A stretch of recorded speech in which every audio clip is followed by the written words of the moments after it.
The legend of the bamboo guardian. Long ago, hidden deep within the misty mountains of ancient China, there was a valley untouched by time. Bamboo forests stretched endlessly, rivers sang as they flowed over moss-covered stones, and the land was ruled by a creature of legend, the giant panda. To the villagers of the nearby town, the panda was more than just an animal.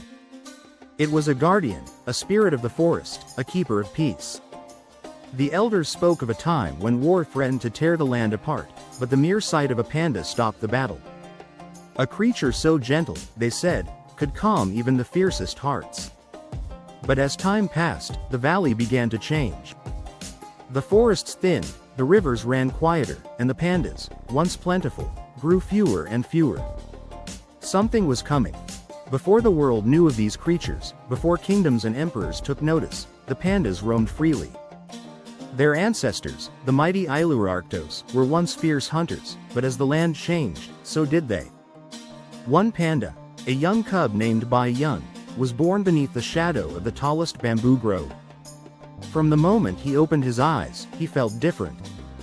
His mother often spoke of their kind's great duty, to protect the balance of the forest and to live in peace with nature.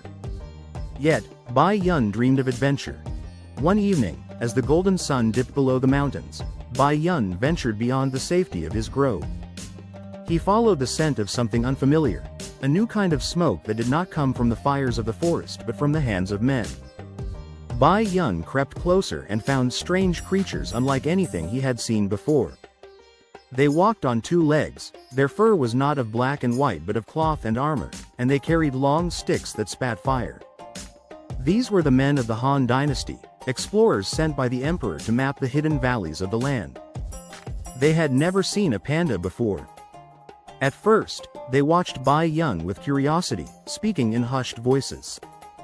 But curiosity soon turned to greed. "This creature is unlike any other," one soldier whispered. "The emperor would prize it greatly." The men set their traps, but Bai Yun, young and nimble, escaped back to the forest. However, he knew the men would return. He rushed home, warning the other pandas. "We must leave," he cried, but the elders shook their heads. "We have lived here for generations," they said. "The forest protects us." But Bai Yun was not convinced. He stayed awake that night, listening to the distant sounds of footsteps. The men would not give up so easily. As the days passed, word of the strange black and white bear reached the ears of the Han Emperor himself. Fascinated, he sent his finest hunters to capture one and bring it to his palace.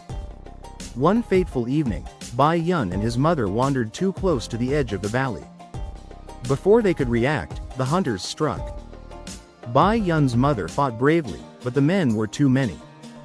Bai Yun was taken, placed in a great wooden cage, and carried away from his home. Days later, Bai Yun arrived in a place beyond his imagination. The palace of the emperor was unlike anything he had ever seen: vast gardens, golden halls, and thousands of people staring at him with awe. The emperor approached, his long robes flowing like river currents. "A creature of peace," he murmured, watching Bai Yun closely. "Perhaps this is a sign from the heavens." For years, Bai Yun lived in the palace, his every need tended to, yet he longed for the whispering bamboo and the rushing rivers of his home. Though he was treated well, he was not free. One day, the emperor decided to send Bai Yun as a gift to a distant kingdom, hoping to strengthen alliances. As the panda was loaded onto a great ship, he realized that he might never see his homeland again. Decades passed, and pandas became a symbol of peace, gifted from one ruler to another. They were admired, marveled at, and yet, few understood them. Meanwhile, in the valley where Bai Yun had once played, the forests began to disappear. As kingdoms grew, so did their hunger for land. Bamboo groves were cut down, rivers dried up, and the whispers of the ancient pandas faded into legend. By the time the Western world discovered pandas in the 19th century, they had become ghosts of their former selves. In 1869, a French missionary, Armand David, received the first recorded panda pelt from a hunter. The world beyond China learned of the strange black and white bear, and soon, adventurers and scientists sought to uncover its secrets. In 1936, an American explorer, Ruth Harkness, did something no one had done before. She brought a live panda, Su Lin, to the United States. People crowded zoos, desperate to see the gentle giant, unaware that its home was slowly disappearing.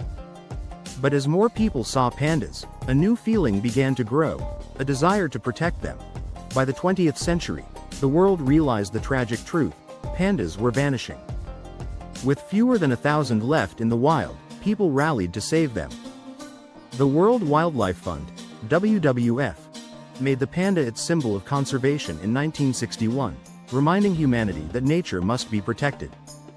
In China, efforts to restore the bamboo forests began. Protected reserves were created, poaching was outlawed, and breeding centers gave hope to a species on the brink.